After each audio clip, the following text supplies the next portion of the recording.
Well, it's mostly fun doing a comedy. I mean, if you're doing a serious hospital show, it's not quite as much fun.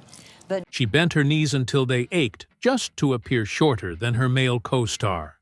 She earned less for an entire season than a single high-paying commercial gig. And for 5 years, Dawn Addams barely acknowledged her existence when the cameras weren't rolling. At 91, Barbara Feldon is finally exposing the painful truth about her time on Get Smart. And it's far worse than anyone imagined. Long before she became the poised and sharp-witted Agent 99, Barbara Feldon was simply a girl with big dreams growing up in the small town of Bethel Park, Pennsylvania.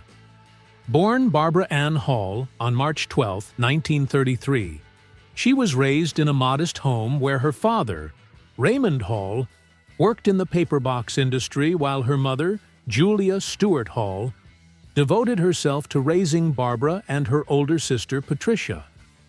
Life during the Great Depression taught her the importance of perseverance.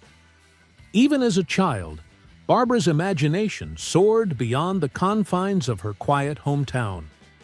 By high school, she discovered her passion for acting, joining drama clubs, and dazzling audiences in school plays. Determined to hone her craft, she trained at the Pittsburgh Playhouse where seasoned actors mentored her. But Barbara didn't just want to perform, she wanted to master the art. She took a bold step, enrolling at the prestigious Carnegie Institute of Technology, now known as Carnegie Mellon University, where she graduated in 1955 with a Bachelor of Fine Arts in Drama. This period shaped not just her skills, but her identity as an actress. She had a presence that was impossible to ignore, though many mistook her signature intense gaze for a deliberate acting choice. In reality, it was a necessity. Barbara was severely nearsighted. Without her glasses, the world around her blurred, forcing her to focus intently on whatever was in front of her. That piercing stare, unintentionally born from her impairment, became one of her most unforgettable trademarks.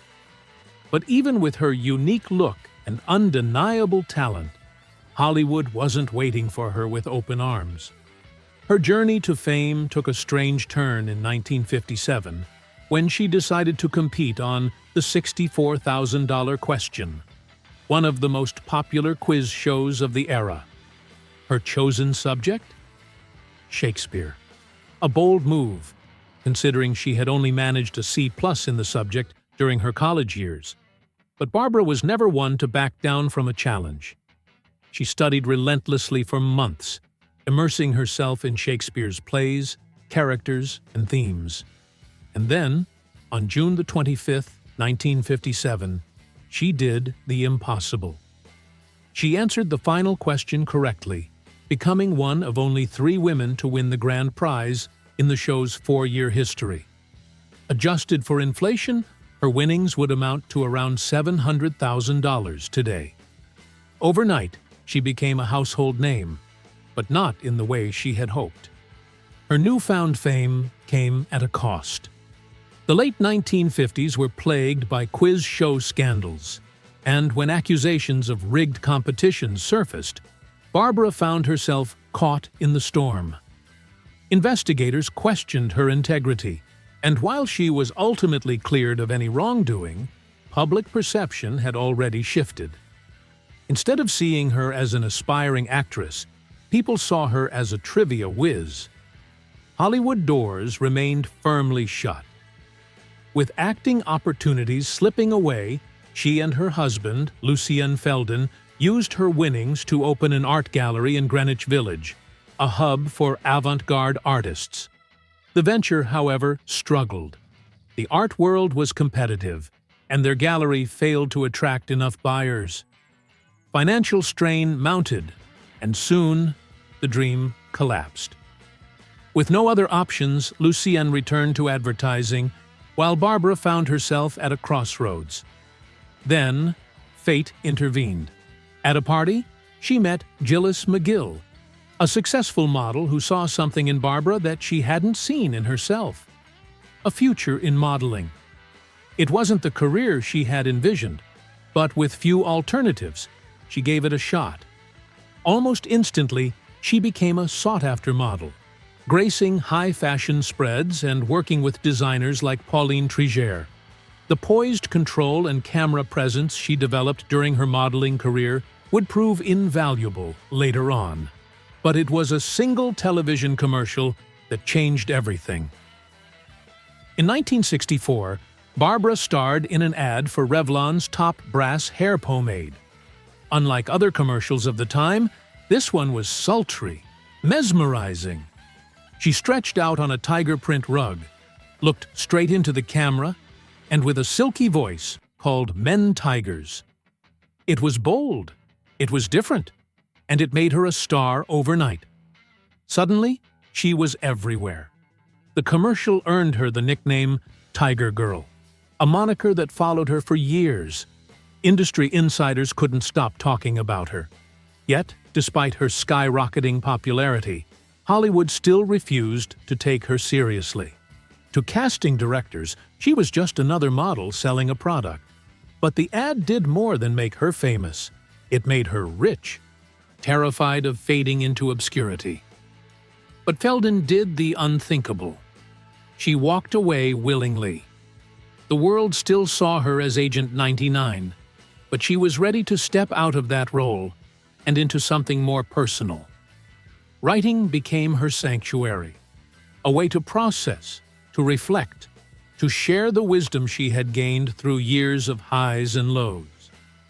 In 2003, she gave the world Living Alone and Loving It, a book that was more than just words on a page. It was a manifesto for independence. Society had always told women that happiness was found in marriage, in family, in being someone's other half. But Feldon had learned differently. Her happiness wasn't tethered to anyone else. It was hers to define. She peeled back the layers of expectation and revealed a truth that resonated with countless readers. Solitude isn't loneliness, it's freedom. She wrote about the joy of decorating a space just for yourself, of building a life that isn't dictated by someone else's needs or desires.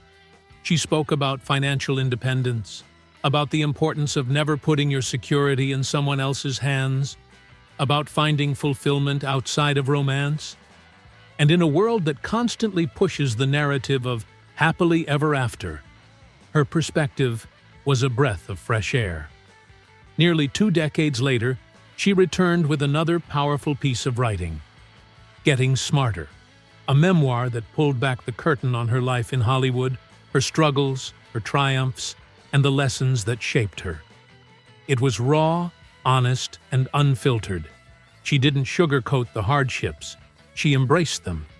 She spoke about the pressure to conform, about the realization that fame was never the answer to true happiness. She explored her evolving views on love, marriage, and what it really meant to live a fulfilling life. It wasn't just a Hollywood memoir, it was a declaration of self-worth, a roadmap for anyone looking to redefine happiness on their own terms. Even as she distanced herself from the spotlight, Feldon never turned her back on the fans who had supported her. Get Smart remained a cultural touchstone, and she honored that legacy with gratitude. She attended reunions, conventions, and special events, always ready to share memories with those who still cherish the show. In 2003, she stood alongside her former co-stars at the Get Smart reunion seminar in Los Angeles, reliving the moments that had defined an era. And in 2019, she made an appearance at Supanova Comic-Con, where she was met with the same adoration she had received decades earlier. Time had passed, but the love for Agent 99 had never faded. Her journey wasn't about chasing relevance or clinging to past glory. It was about evolution, about embracing the present while respecting the past. She had lived through the highs of fame, the lows of betrayal, and the quiet in-between where true self-discovery happens. She had been a starlet, a survivor, a storyteller. And through it all, she had remained unapologetically herself. Barbara Feldon's story isn't just about Hollywood. It's about resilience, about walking away from what no longer serves you, about finding strength in solitude, about proving that a woman's worth isn't measured by who she loves, but by how fiercely she loves herself. Her life is a testament to reinvention, to self-reliance, to the kind of happiness that isn't found in the spotlight, but in the quiet moments where you finally realize you are enough.